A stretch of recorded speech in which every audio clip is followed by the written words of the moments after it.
You're listening to Party Nerds Weekly. Party nerds are in the house. Let's give it up. Woo! But hold. That was so lackluster. I was tapping fucking hard as hell. You did, yeah. Good time, I have man. one hand available. You know what I'm saying? And Bravo's yes, that's what I'm talking about. Guys, welcome to the Party Nerds Weekly. We got so much to talk about. There's been a lot going on. And I mean, let's just start off. Let's get right to it. First of all, let me introduce our cast. We got the man, the fax master himself, the light-skinned wonder, the 8th light-skinned wonder of the world, James. There's 7 before you, by the way.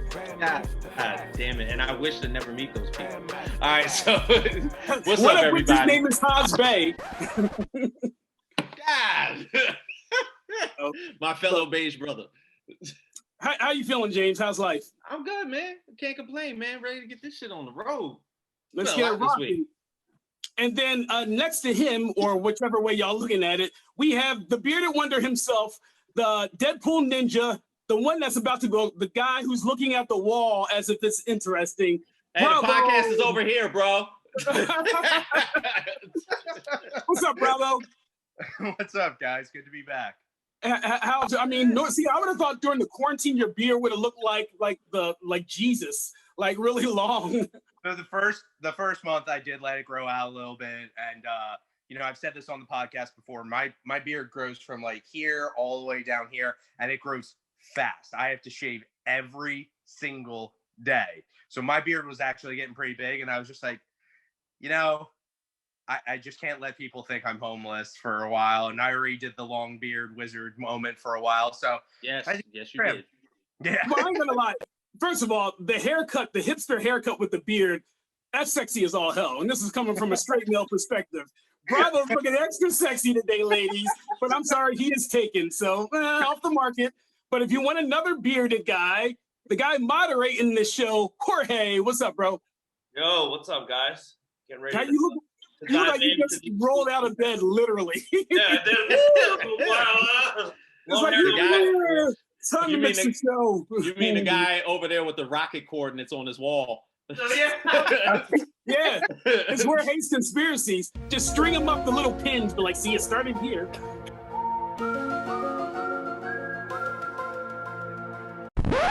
All right, so let's get right into it.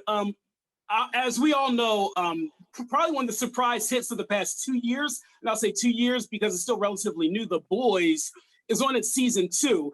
And all I got to say is I thought the first season was phenomenal, but once I saw the second season, it just made me want to... Tell him how you got choked by a dick.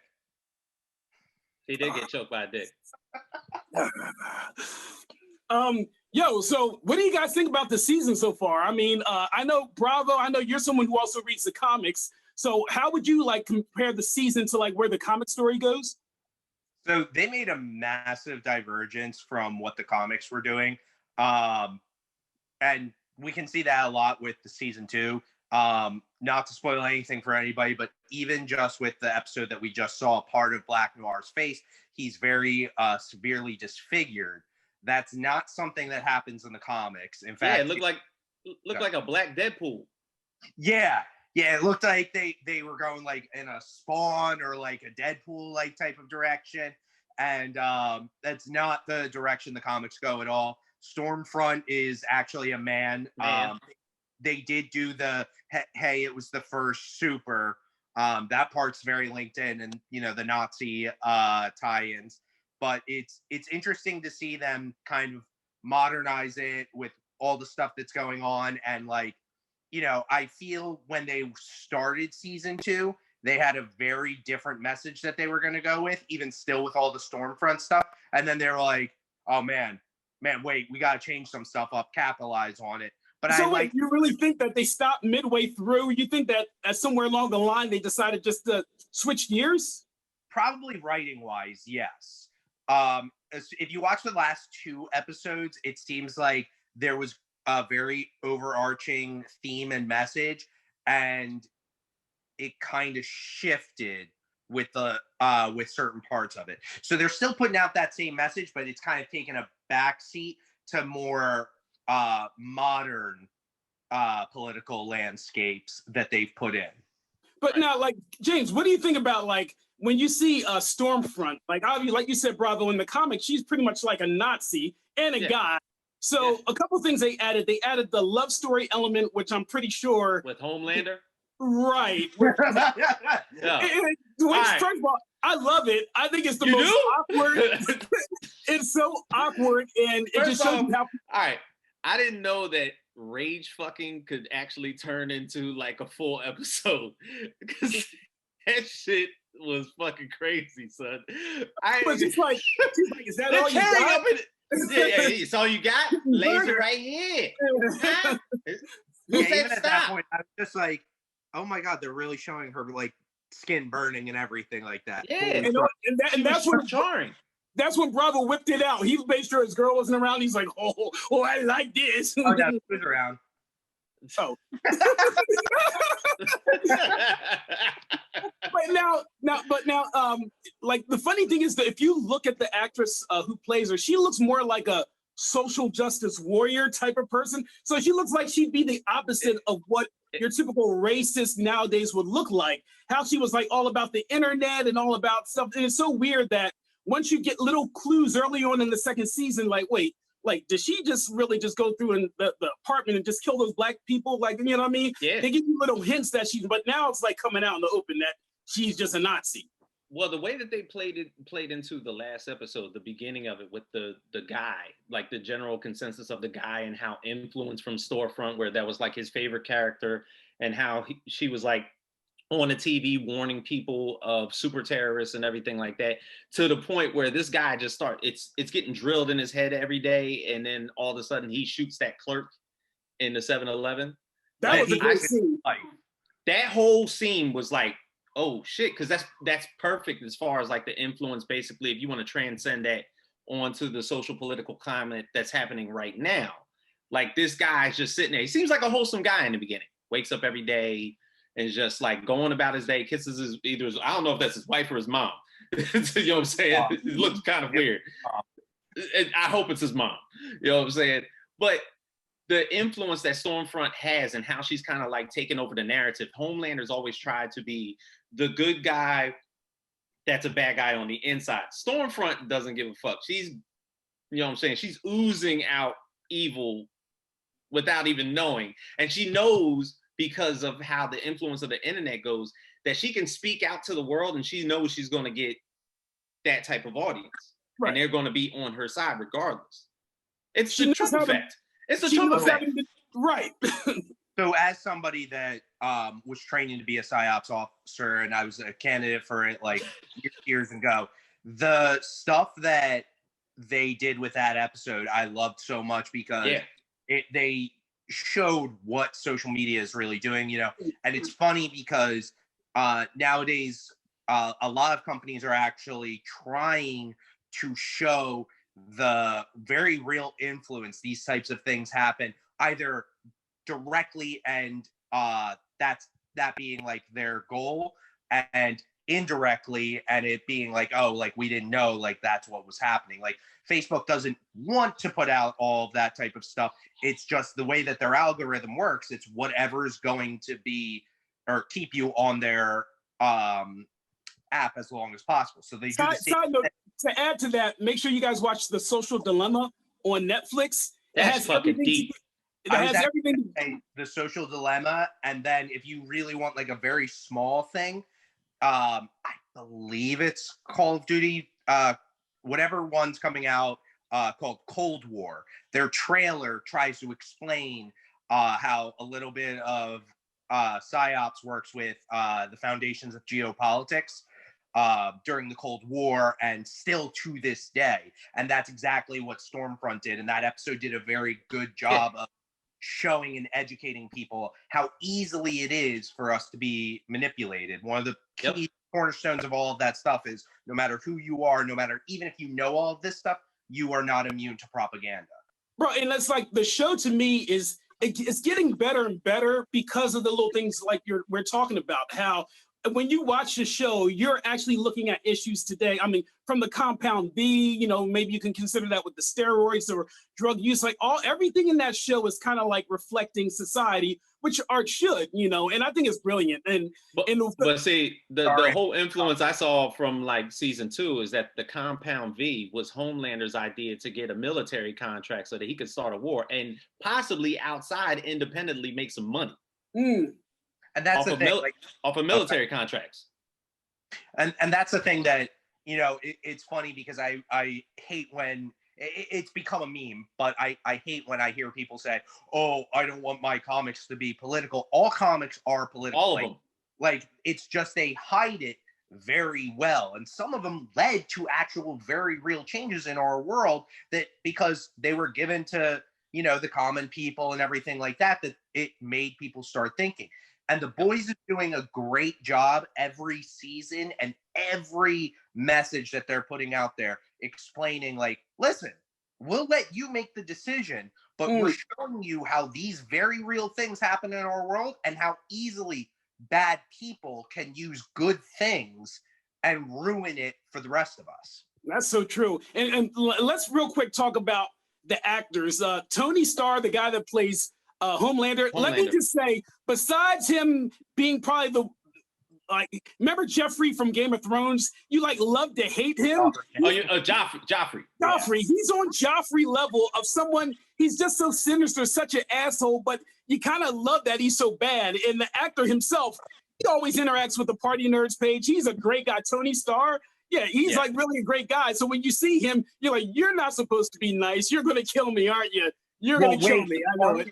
Was during a group interview, one of the questions was, who is most like their character? And everyone pointed at Tony Starr. Really? He's an inside Nightcrawler serial killer. Wow.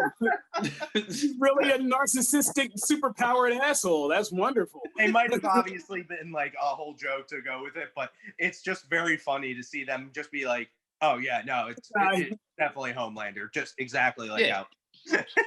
But the evolution of all the characters basically in season 2, the evolution of Bill Butcher, and basically you see that connotation with him and his father, No, Ashton Kutcher. No, I said Bill the Butcher. But the whole thing as far as like his relationship with his father and why he turned out to be so tough. So he had a brother, and his father, I guess, abused him, verbally abused him, mentally abused him, physically abused him, to the point where Bill got tough. His brother committed suicide, and his dad does not regret the shit. No, you can tell how he became how he is, because his dad was just as hard ass as he was. His dad, he's choking his dad out, and he was like, "That's it, yeah, that's it." Was like, yeah. I'm like, what the fuck? Yeah, go ahead. Did you guys notice the father is the guy from from Lord of the Rings? Yeah, well, what was the character's name in Lord of the Rings? Bravo. He was remember in the chamber, he kept eating. He was the father of Denethor. Yes. So I mean, tomato, man. Right. Look, all if anybody needs to know a character, except for the tomato. But let's move on to the next subject, which is the casting. MCU has been doing a lot of casting within the past couple of weeks, and a lot of which has been kind of surprising because everyone was looking forward to these big names. But when you look at it, like they just announced Kamala Khan, who's a young actress named Iman Vellani. Have you guys ever heard of her? No, but I did come to find out that she gave Captain Marvel 2 stars in her own little personal review, and I thought that was absolutely fabulous. Wow! I think I like her even more. Yeah, she thought that shit was. She loves Brie Larson, but she thought that shit was whack. I think Disney's done the smart thing where, you know, one of the only things I can praise them about Star Wars, at least for the first castings, were that they didn't go with big names because they don't want it to distract people from who this character is supposed to be. Right. Like, when you think about it, when they were casting all of these MCU people, like, at the very beginning, it was, yeah, they're not really big names, or they're kind of rising stars, or Yeah, Like Chris they Pratt, been wasn't that the guy retired. in the TV show Chris Pratt? Yeah, I think I remember him. Yeah, Yeah. exactly. Like, Chris Pratt had no acting, like very little acting experience before he got into Parks and Rec, and he's one of my favorite like people. He's hysterical. He's like a good-hearted person, but to go with a casting of him when at the end of the day, all he really had professional-wise was that one show, like. And Robert Downey Jr., of course, was out of the park, like perfect casting. Right. But at that time, he was a washed up, like. Yeah. I wish I was on Twitter when Robert Downey Jr. became Iron Man. They were like, y'all got a crackhead to play fucking Tony Stark? No, yeah, I remember that. Yeah. Yeah. They're like, bro, you got a dope fiend playing Tony Stark. Y'all wildin'. Now we God can't level. imagine anyone else being Tony Stark, because just almost like Patrick Stewart is just like, no, that's Professor X. Like he's embraced that role so much. And then you have like She-Hulk, Tatiana Maslany. She was actually in a couple things, but still, like you just said, not a huge actress. Orphan Black is the only thing that I'm only cognizant of what she's been in. But I think that's good, because we're going to be getting these new actors, so we can't prejudge them like, oh, I like them in this role better. I put it like this: I have full faith in Marvel. They haven't let us down so far. Has the MCU really done bad casting aside from Don Cheadle? Oh, sorry, man. So you're saying Terrence Howard was a good decision? Come on, Maine. Next time, Maine. Next time, Maine. Come on. No, but they've actually this has been their cue from jump. They always pull up rising actors. They always pull up rising directors and everything like that. That's kind of been their go-to as far as how they're going to do their movie making. They're not going to pull these big stars. They're not going to get The Rock to play anybody in the MCU, please, regardless of not have The Rock come into the MCU. Please. Look. Which is actually very when you think of how much Disney has a control over all these medias. Because at the end of the day, they're like, okay, well, let's hire new people. Let's get some fresh faces in there, or at least relatively fresh faces in there, and change it up a bit. Because think about it. At the end of the day, just like you were mentioning, Jack Gleason, the kid who plays Joffrey, at the end of the day, like, he stepped away from acting. But if he went into acting, any part, all you're going to think about is, that's Joffrey. Same with Daniel Radcliffe. He's typecast. Yeah. You're going to, like, even just with what we were just mentioning with The Boys. Oh, he was in Lord of the Rings. Well, he was also in Fringe. Like, and that's what you see him as. But at the end of the day, it's nice to see that, Disney is at least trying to get new blood or new-ish blood into the new roles. Now, what do you guys think about the Hawkman casting? Aldous Hodge, which is a black man.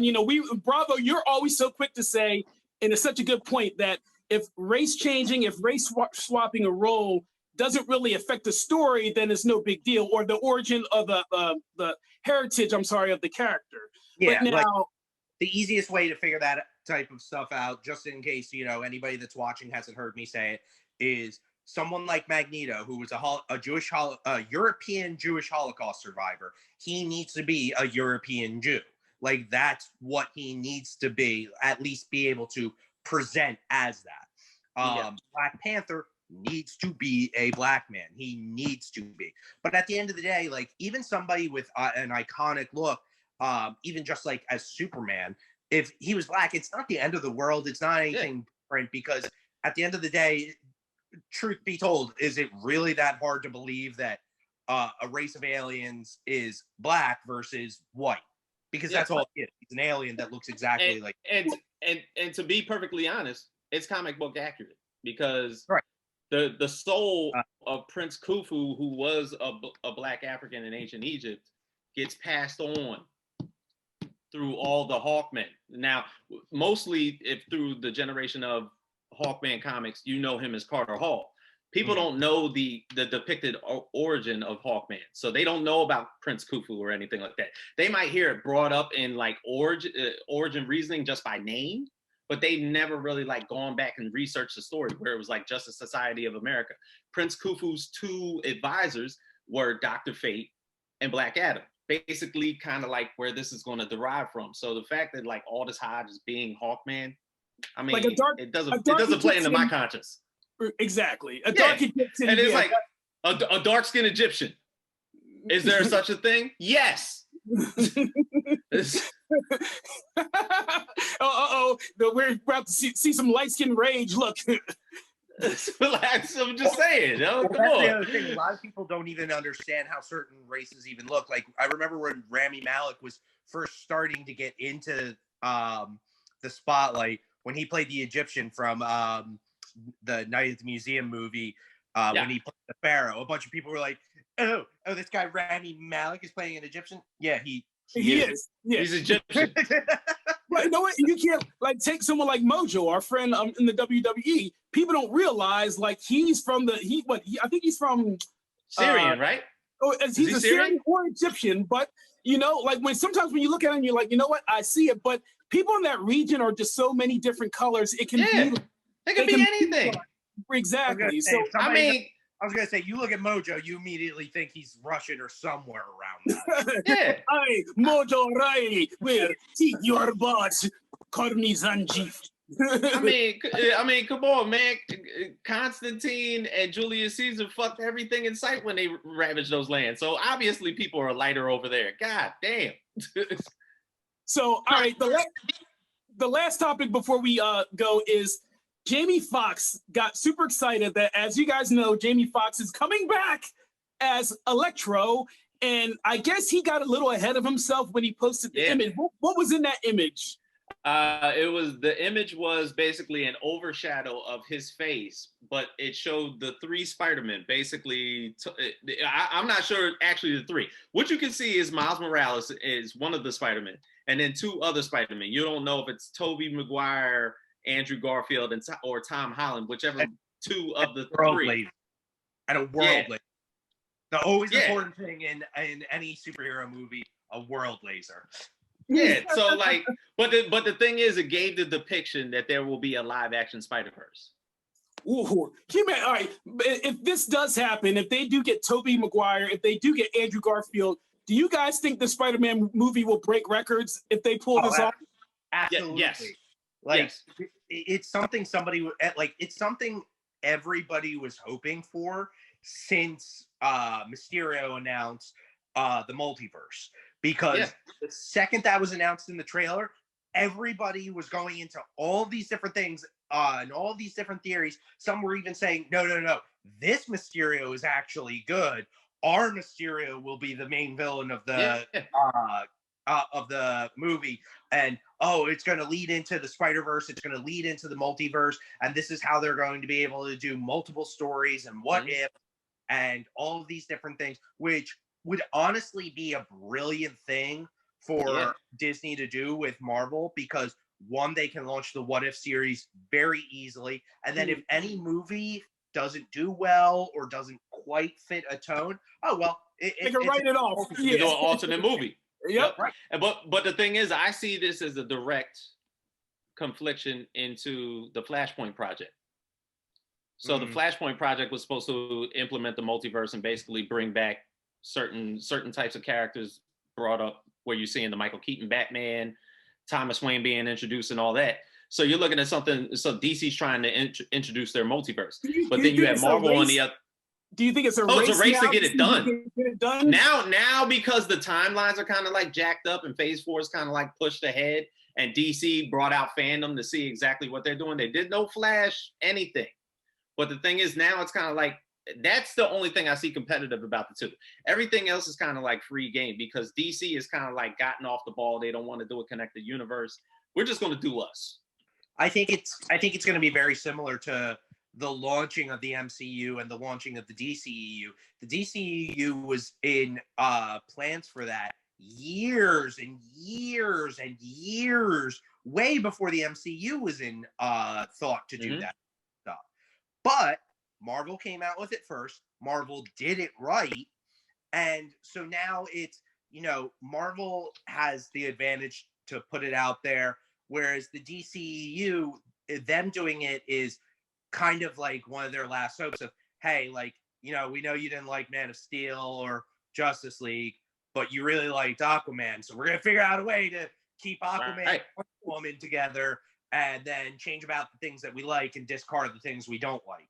Right. One of the more interesting things I saw was, and I don't know how credible this article was, but they said that the MCU is also talking to like Jorge, your boy from Mission Impossible, Tom Cruise. Talking to Jorge? Yeah. Tom Cruise is talking to Jorge. Yeah. So supposedly Tom Cruise might make a cameo as an alternate universe Iron Man, and they also were talking about possibly Robert Downey as an alternate universe Doctor Strange, because keep in mind these were actors that almost got the part or that were considered for the part before. So I don't know if they're going to do that. Articles are a dime a dozen, but how interesting would that be? Dude, that would be glorious. See, he thinks. Look, you do. Look, anything with Tom Cruise to him is fucking fire. I can't do this.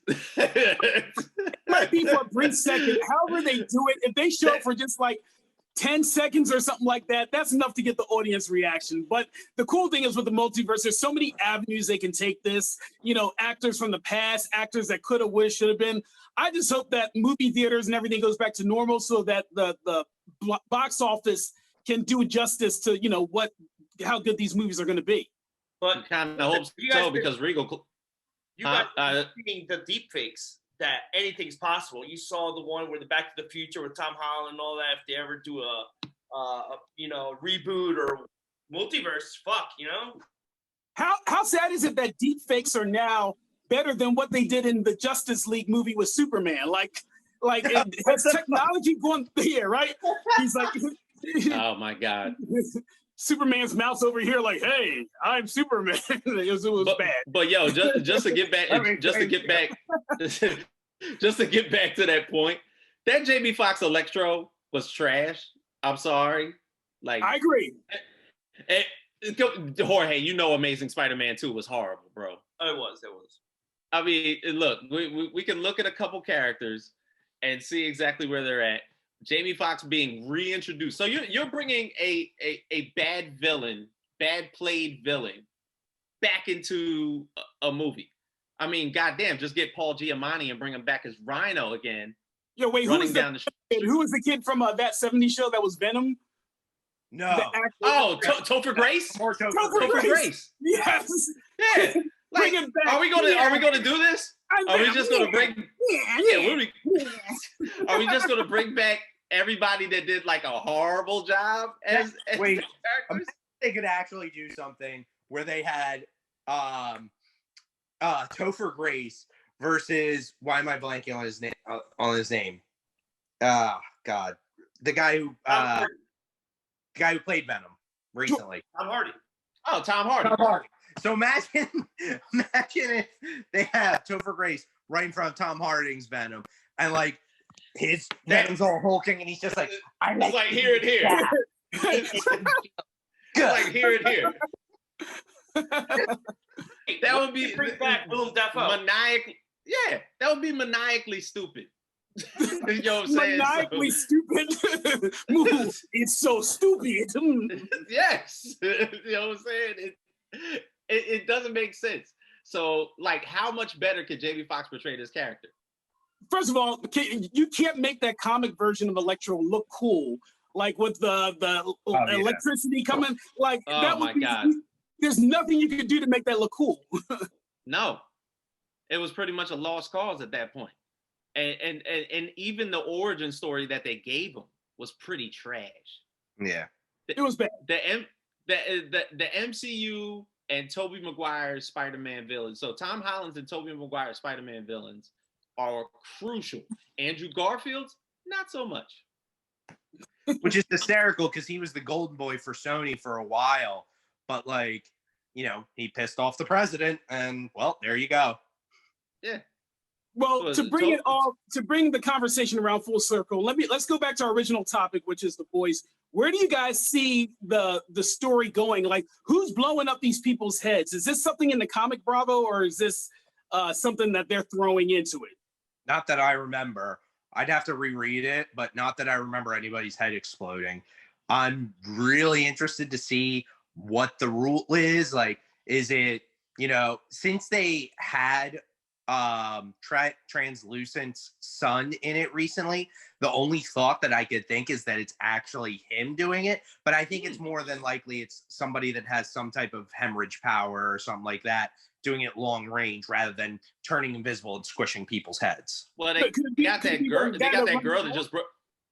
Yeah, they got that girl that just broke out the prison, and she's like 11 times 10 on steroids. Yeah, fucking shit. Now she can do that, but the thing is, there was also that moment in time where they were meeting up with that detective. It happened to her. That was like 4 episodes ago. And it's always when someone's about to expose Vault. So could it be Giancarlo, the guy that runs it? Could that be his power? Well, that's the thing. I would really like. Oh, go ahead, James. No, he has those homing devices in their neck. Is it actually like a ticking time bomb? Like how they cut out of Starlight? Possible. Yeah, but to be able to do that with congressmen and stuff like that, it seems a little far-fetched that that's like the case. I would see it more than likely it being somebody's power and it being a very unique and interesting way that they present it. I do like the idea of the Translucent son. I like the idea of Giancarlo's character doing it. It's just since they showed his family, they're putting a lot of emphasis on Homelander's son being the first superborn, that it's like, okay, well, like it was somebody specifically created for this, and I just find it very I'd be very disappointed if it was somebody that, their powers just very similar to that girl we found. You want more of a twist to it. All right, guys. Well, look, Party Nerds Weekly, we are out. Bravo, thank you for coming. James, Jorge, I hope you get those conspiracies on your wall totally straight. We know who did it. And Party Nerds, we will see you guys next week. Peace.